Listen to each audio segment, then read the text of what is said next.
tal? Bienvenidos a nuestro canal Aprendamos Circuitos. Nosotros somos Alejandro Pérez Sanázaro, Ricardo de Jesús Rojas González, Vázquez Ruiz, Marco Iván. Bueno, comencemos.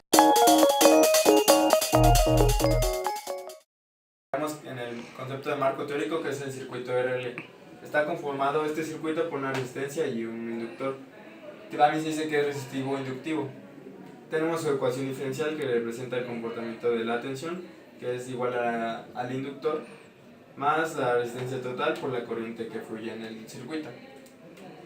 Ahora, esta gráfica representa el comportamiento de la corriente, que a mayor impedancia, mayor corriente tendremos. Y por último tenemos las gráficas sinusoidales y fasoriales.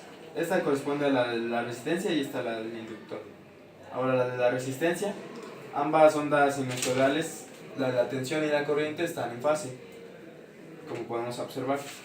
Y como están en fase, su representación fasorial están en serie, la tensión y la corriente van a la par, en fase. Ahora, la del inductor, este está a 90 grados adelantado, la tensión. Podemos observar la gráfica de la tensión, está adelantada con respecto a la corriente, 90 grados. Medimos sus puntos más altos.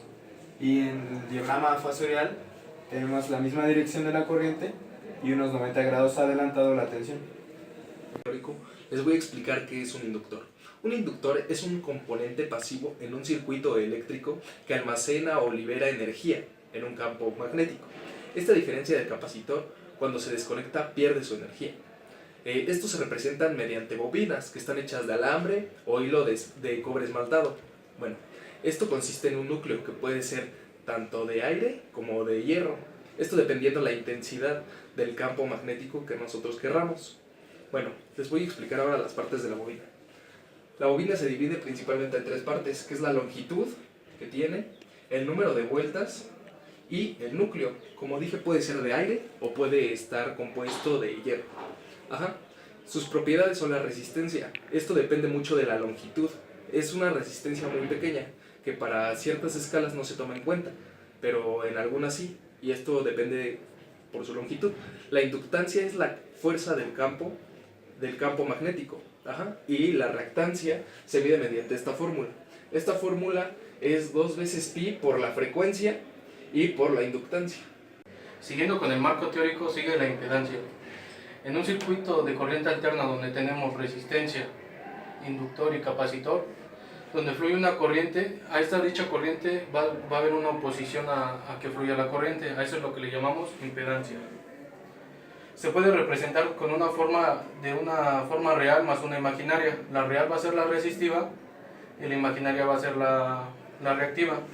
La reactiva consta del capacitor y del inductor, que es la reactancia capacitiva, que su fórmula es 1 sobre JWC, donde W es la frecuencia angular y C es el valor del capacitor, y la reactancia inductiva, que es JWL, donde W es igual a la frecuencia angular y L es el valor del inductor. Para calcularlo tenemos que sacar el módulo de la real más la parte reactiva, que sería la imaginaria. Y dicha impedancia tiene cierto ángulo con una representación gráfica. Esta es la parte real y esta es la parte imaginaria. Y este dicho vector es la impedancia. Para sacarla usamos tangente a la menos 1 de la parte imaginaria sobre la parte real. Así sacamos el valor y su ángulo y se mide en ohms.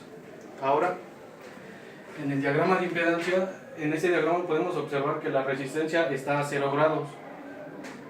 La reactancia inductiva está a 90 grados y la reactancia capacitiva siempre va a estar a menos 90 grados.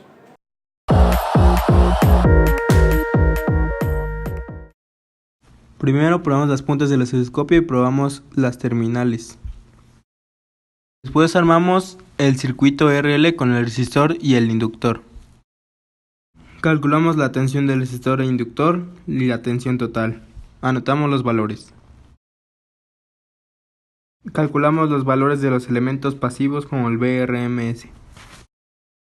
Por último tendremos las curvas de Lissajous y determinaremos el ángulo de desfasamiento entre la tensión del resistor, inductor y la tensión total. Experimentales. Lo primero que hicimos fue medir la resistencia dentro de nuestra bobina, la cual nos dio 282 ohms. Después de eso, lo que hicimos fue sacar la reactancia. la cual nos dio 38.03 ohms. Después la impedancia, que también tomamos en cuenta nuestro resistor, que es de 330, y lo sumamos, lo cual nos dio 612 más 38.03 J ohms. Después de eso procedimos nosotros a calcular la corriente, la cual era de 16.96 volts sobre 612, lo cual nos dio 27.65 con un ángulo de menos 93.55 miliamperes. Después de eso sacamos la tensión que tiene el resistor, lo cual hicimos multiplicando la corriente por los 330 ohms, lo cual nos dio 9.22 con un ángulo de menos 93.55. Después de eso sacamos BRMS, la cual es la BR sobre raíz de 2, lo cual nos dio 6.519 volts. Después sacamos la tensión dentro de nuestra bobina, lo cual nos dio 7.69 con un ángulo de menos 85.84 volts. Y sacamos BLMS, lo cual nos dio 5.43 volts.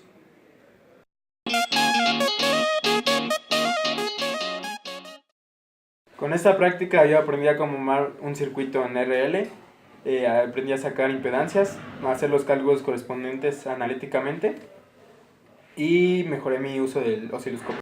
Bueno, en conclusión, yo aprendí todo el uso y funcionamiento de una bobina, aprendí a hacer un circuito RL y aprendimos a ver su uso en el osciloscopio, aparte de todos los procedimientos teóricos y los cálculos necesarios para desarrollarlo. En conclusión, en esta práctica seguí aprendiendo el uso del manejo del osciloscopio, también cómo armar un circuito RL, que es resistencia e inductor, comprobar la parte teórica con la parte experimental, el desfasamiento de ondas en el osciloscopio y seguir usando la curva de Lissajous como gran ayuda para calcular los ángulos de desfase.